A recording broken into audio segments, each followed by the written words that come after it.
Hey Charita, name some lady warriors of our country. Sure, Harita. Rani Lakshmi Bai, Razia Sultan, Chand Bibi, Tara Bai, Rani Rudramadevi. Exactly. Now the time has come to recollect one of the prominent ruling queens of Indian history, Rani Rudramadevi. She was born as Rudrama to Ganpati Deva, who had no sons. She defended her kingdom from Cholas and Yadavas. Harita, stop it. Here are her high school friends portraying Rani Rudramadevi depicting war scene. Viewers, watch this historical event without blinking your eyes. సువిశాల భారత చరిత్రలో ప్రజలను పరిపాలించిన అనేక మంది రాజులు రాణులు ఉన్నారు. అందులో కొందరు నిత్యం ప్రజలను అనేకమైన ఇబ్బందులకు గురిచేసి చరిత్రహీనులుగా నిలిచారు. మరికొందరు ప్రజల పక్షాన నిలిచి వారి సాధక బాధకాలను తీర్చి ఆధునిక పాలకులకు సైతం ఆదర్శమూర్తులుగా నిలిచారు. మధ్యయుగంలో తెలుగునాడును పాలించిన గుండ్యనుడు స్థాపించిన కాకతీయుల వంశం చెప్పుకోదగినది. కాకతీయ రాజులలో అత్యంత పరాక్రముడు నీతిపాలకుడైన గణపతి దేవునికి 2 కుమార్తెలు. అందులో రెండవ కుమార్తె రుద్రమ. పుత్రుడు లేకపోయేసరికి వీరు రుద్రమకు అన్ని విద్యలు నేర్పి తన తదనంతరం రాజ్యానికి 14 సంవత్సరాల వయసులో అధికార ప్రతినిధిగా నియమిస్తాడు. కానీ రాజ్యంలో స్త్రీకి అధికారం ఇవ్వడం సమంజసం కాదని గ్రహించి ఎవరికీ తెలియకుండా పురుషుడిలానే పెంచి తన 25వ ఏట కాకతీయ సామ్రాజ్యానికి రాణిగా నియమిస్తాడు. వీరత్వం, తెగువ, పాలనా దక్షత, స్త్రీ సాధికారతను అమలు చేసి యావత్ తెలుగునాడును ఏకం చేసిన ధీర వనిత, కాకతీయుల కొదమ సింహం, ఓరుగల్లు గజకేసరి, శత్రువుల పాలిట సింహ స్వప్నంలా నిలిచి సుభిక్షమైన పాలనను అందించిన అపర రుద్రకాళి, గణపతి దేవుని వీరపుత్రిక సామ్రాజ్ఞి రాణి రుద్రమ జీవితగాథలోని ఒక ముఖ్య ఘట్టంతో మీ ముందుకు.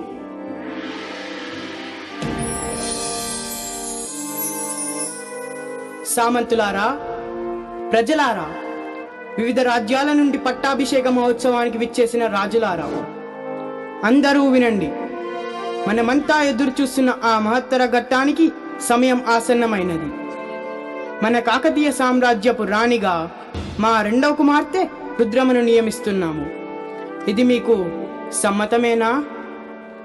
గణపతి దేవా, సభకు పెద్దలకు మా ప్రణామములు. మీ తదనంతరం మన రాజ్యంలో మీ దాయాదులు సామంతులమైన మేము ఉన్నాము.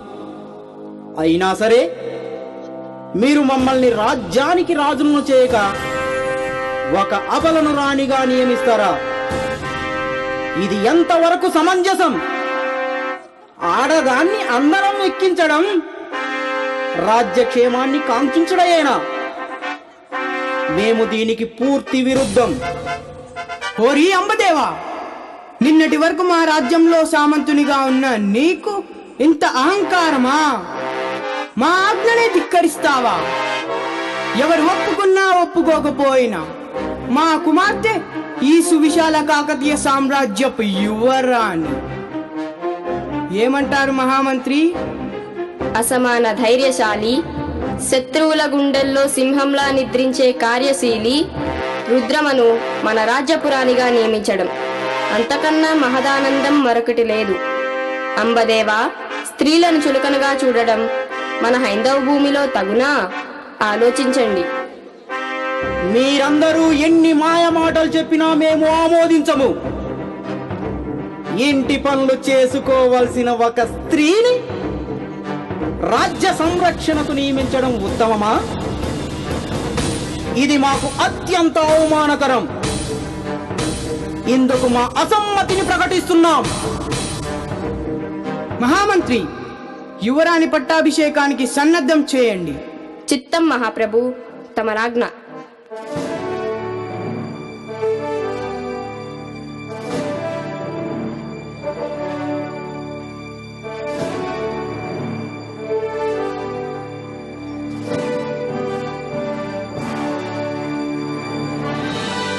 ఈ సువిశాల కాకతీయ మహాసామ్రాజ్యంలో అన్ని వర్గాల ప్రజలకి, ముఖ్యంగా స్త్రీలు సురక్షితమైన జీవనం సాగించాలన్నదే మా ఆకాంక్ష, మా సిద్ధాంతం. అందుకోసం ఈ రుద్రమ కరకు కరవాలం ఎత్తి ఖడ్గదారి అయి శత్రువుల పాలిట సింహ స్వప్నంగా ప్రజల పక్షాన నిలుస్తానని ప్రమాణం చేస్తున్నాను. కాకతీయ సామ్రాజ్యపు యువరాణి రాణి రుద్రమకు జై! రాణి రుద్రమకు జై! రాణి రుద్రమకు జై! మహామంత్రి, ప్రజల సమస్యలను తెలుసుకోవాలనుకుంటున్నాము. కాకతీయ పురవీధుల్లో పర్యటించాలనుకుంటున్నాము. అందుకు సర్వం సిద్ధం చేయండి. అలాగే మహారాణి, ప్రజలే దేవుళ్ళు అని నమ్మే మీరు వారితో మమేకమై వారి సమస్యలను పరిష్కరిస్తే అంతకంటే ఆనందం ఏముంటుంది?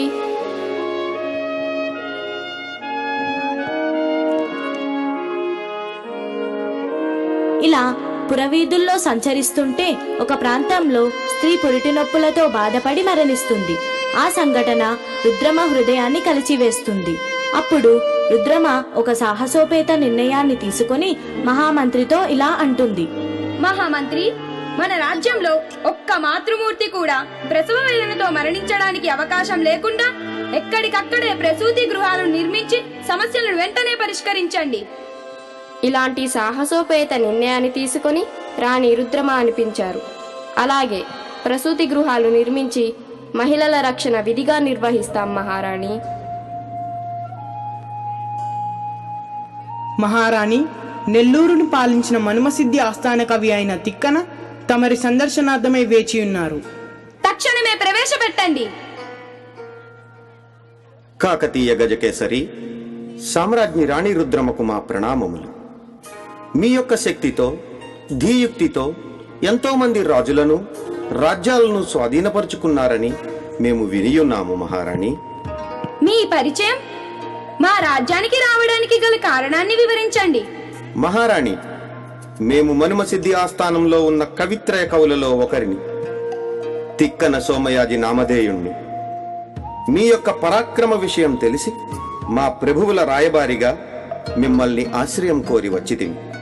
మహాభారత ఆంధ్రీకరణ మీ రాజ్యంలో జరగాలని మా అభిలాష. కవి బ్రహ్మ, తిక్కనామాత్య, మీరు మీ బృందం మా రాజ్యంలో ఎంతకాలమైనా నిరభ్యంతరంగా ఉండవచ్చు. సూర్య చంద్రులున్నంత వరకు నిలిచి ఉండే మహా ఇతిహాసం మహాభారతం. ఆ మహత్తర గాథ ఆంధ్రీకరణ మా ఆతిథ్యంలో జరగడం అదృష్టంగా భావిస్తున్నాము. మీ వంటి సత్కవి రాకతో మా రాజ్యం పునీతమైనది. మీ కృతితో మా రాజ్య యశస్సు శాశ్వతమవుతుంది. ధన్యవాదాలు మహారాణి. అతిథి దేవోభవ అన్న మాటను తూచా తప్పకుండా పాటించి హిందూ జైన మతాలను ఏకం చేసి మత సామరస్యాన్ని చాటిన మహారాణులు మీరు. మీ ఖడ్గశక్తికి తిరుగులేదు. అందుకే మీ పాలన అజరామరం.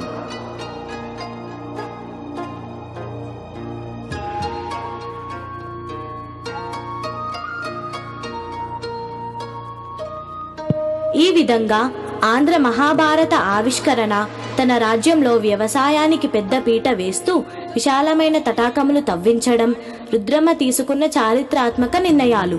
దీనితో రుద్రమ్మ యశస్సు దశదిశలా వ్యాపించిన తరువాత తన 25వ ఏట చాళుక్య వీరభద్రేశ్వరుడితో వివాహం జరుగుతుంది.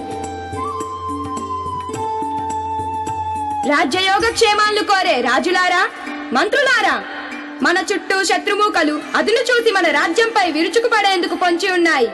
సుభిక్షంగా, శాంతియుతంగా, ప్రశాంత జీవనాన్ని సాగించే ప్రజా జీవితానికి ఆటంకం కలిగించేందుకు కుట్ర పన్నాయి. మనం అప్రమత్తంగా ఉండాల్సిన సమయం ఆసన్నమైనది. మహారాణి, ఇంకా కాళ్ళపారాణి ఆరని కళ్యాణ గడియల్లో కూడా మీరు యుద్ధ ఆలోచనలు చేయడం ఎంత మాత్రం సమంజసం కాదు. కొంత ప్రశాంతంగా ఉండండి. కత్తి పట్టిన చేతికి, కలం పట్టిన చేతికి విశ్రాంతి ఉండదుగా మహామంత్రి. మహారాణి, గూఢచారి నాయకుడైన బొల్లిగరెడ్డి తమరి దర్శనార్థమై వేచి ఉన్నారు. తక్షణమే ప్రవేశపెట్టండి. మహారాణి, మన రాజ్యంపై దండెత్తడానికి శత్రు సైన్యాలు సిద్ధంగా ఉన్నాయన్న సమాచారం అంతటా వ్యాపించి ప్రజలందరూ భీతావహులై ఉన్నారు. అంత అహంకారులెవరున్నారు? చోళులా, పాండ్యులా, వేంగిరాజులా? చెప్పండి బల్లిగదేవా. మహారాణి, ఇప్పటికే తూర్పు ప్రాంతాన్ని వేంగి నరసదేవుడు ఆక్రమించాడు. నాకు అందిన సమాచారం ప్రకారం యాదవ మహదేవరాజు మన రాజ్యంపై దండెత్తడానికి వస్తున్నట్లు తెలిసింది. ఏమిటి? యాదవ మహదేవరాజా? వాడెంత, వాడి రాజ్యం ఎంత? మనపై దండెత్తే ధైర్యం ఉన్నదా? ఆ అహంకారికి మహామంత్రి, వెంటనే మన సైన్యాన్ని సిద్ధం చెయ్యండి. అలాగే మహారాణి.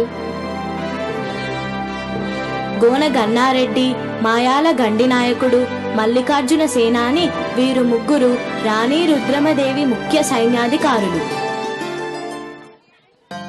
కాకతీయ అపరరుద్రకాళి రాణి రుద్రమకు మా ప్రణామములు. ఆసీనులు కండి. మీరు మీ యొక్క గురుతర బాధ్యతను నెరవేర్చే సమయం ఆసన్నమైనది. శత్రు రాజ్యాలు మనపై యుద్ధానికి సిద్ధమయ్యాయని నిఘా హెచ్చరికలు అందాయి. అవునా? ఎవరు మహారాణి అంత సాహసీకులు? వేగుల ద్వారా అందిన సమాచారం ప్రకారం దేవగిరి మహాదేవరాజు మన రాజ్యంపై దండెత్తడానికి వచ్చాడు. కథన రంగంలో ఖడ్గమై చెలరేగే యుద్ధ వీరుడు గోన గన్నారెడ్డి, కందర నాయకుడు, తిరుగులేని వీరుడు, గండర గండుడు అయిన మాయాల గండి నాయకుడిని సేనానుడిగా నియమిస్తున్నాను. ఇక యుద్ధ క్షేత్రంలో అపర రుద్రుడై శివతాండవం చేసి శత్రువుల పాలిట సింహనాదం పలికించే మల్లికార్జున సేనాని సర్వసేనానిగా నియమిస్తూ ఆదేశాలు జారీ చేస్తున్నాము. మహారాణి అపరరుద్రకాళి, మీ ఖడ్గదాటికి ఎదురొడ్డి నిలబడే వీరుడున్నాడా? మీ రాజక్షేమం కోసం మా ప్రాణాలైనా ఫనంగా పెడతాం. మహారాణి, యుద్ధ క్షేత్రంలో వెన్ను చూపడం మా లక్ష్యం కాదు. పోరులో ఇక విజయమో వీరస్వర్గమో.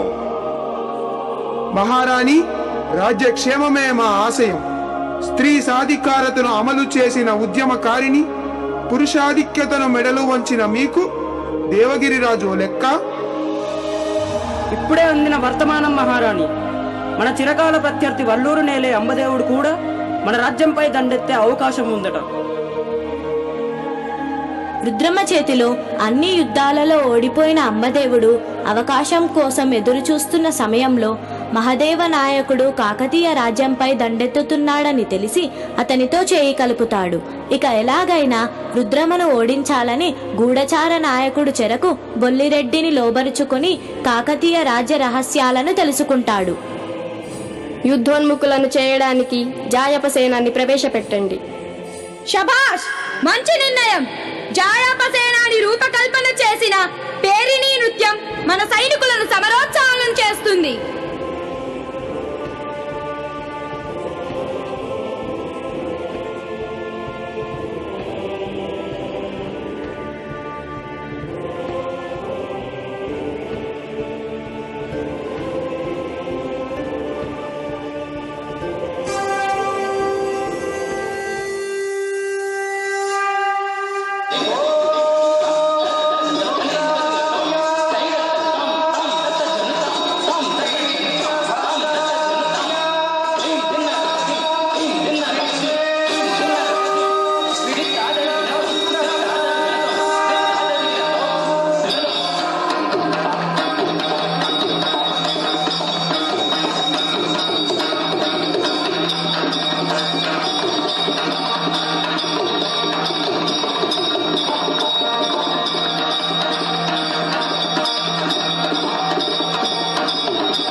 మహదేవ నాయకుడా, నాపై సమరానికి సిద్ధమా?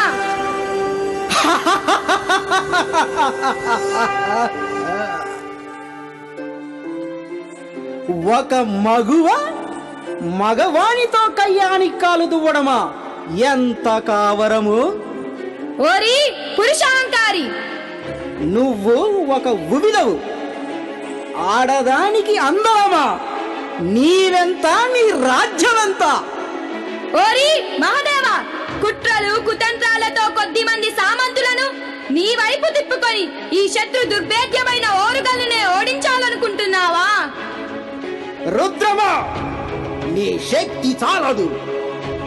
8 లక్షల సైన్యం నా ఆజ్ఞ కోసం ఎదురు చూస్తున్నారు. హ! ఇంతకాలం మమ్మల్ని అనగద్రొక్కి పాలన సాగిస్తావా? చూసావా నా బలం? ఇక నీ అంతు చూస్తాం. ఓరి అహంభావి అంబదేవ, యుద్ధ క్షేత్రంలో శత్రువుల దళాలతో బంతులాడుకునే నాకు నీ సైన్యమో లెక్క. నీ కుత్సిత రాజకీయాలు ఇక చెల్లవురా. నీది రాజ్య అహంకారం, అది మంచిది కాదు. రాజ్య దాహంతో ఈ పచ్చటి సామ్రాజ్యంలో పచ్చి నెత్తురు ప్రవహించాలనుకుంటున్నావా? నువ్వు ఎన్నటికీ ఈ కాకతీయ రాజ్యానికి రాజువు కాలేవు. యాదవ మహాదేవరాజా, చూపించు నీ శక్తి, వీరత్వం. రాజ్యంలో ఒక్కరు మిగలకుండా అందరినీ మట్టు పెట్టండి. కాకతీయ సామ్రాజ్యాన్ని నాకు దాసోహం చెయ్యండి. కాకతీయ సామ్రాజ్యం నీకు దాసోహమా? హ! మతి భ్రమించినదా? కలలు కంటున్నావా? మహిళను జయించడం అంత కష్టం కాదు మాకు. మహాదేవరాజా, 8 లక్షలు కాదు, 1 కోటి మంది సైనికులతో వచ్చిన ఓరగల్లు కోటలోని చిన్న ఇసుక రేణువుని కూడా కదిలించలేవు. సైనికులారా, కథన రంగంలో ముందుకు దూకండి. శత్రువును తుత్తునియలను చేసి ఈ కోటను ఆక్రమించండి. యాదవదేవా, అభేద్యమైన ఈ 7 కోటలను దాటడం 7 జన్మలెత్తినా సాధ్యం కాదు.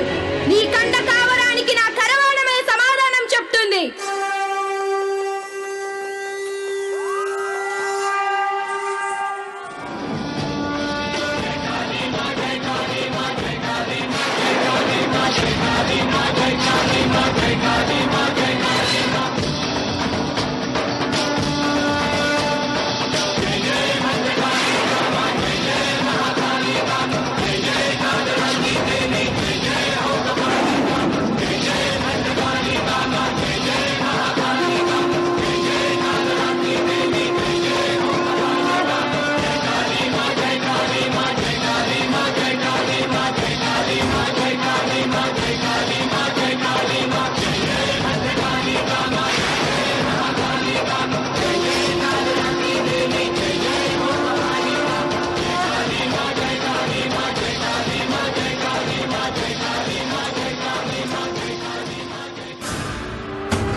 మహారాణి, నీవు ఒక ఉమిదవని నా దురహంకారంతో నీపై యుద్ధానికి వచ్చాను.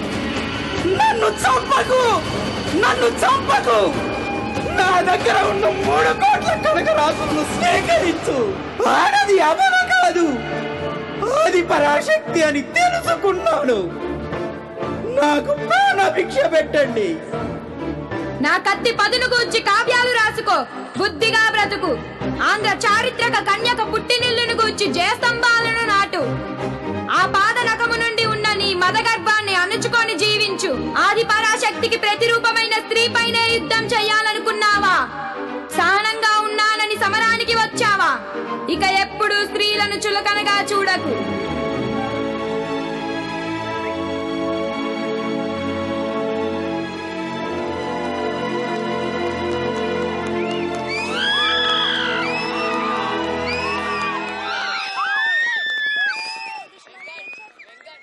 Excellent performance. No words to express your talents and skills which have shown through this skit.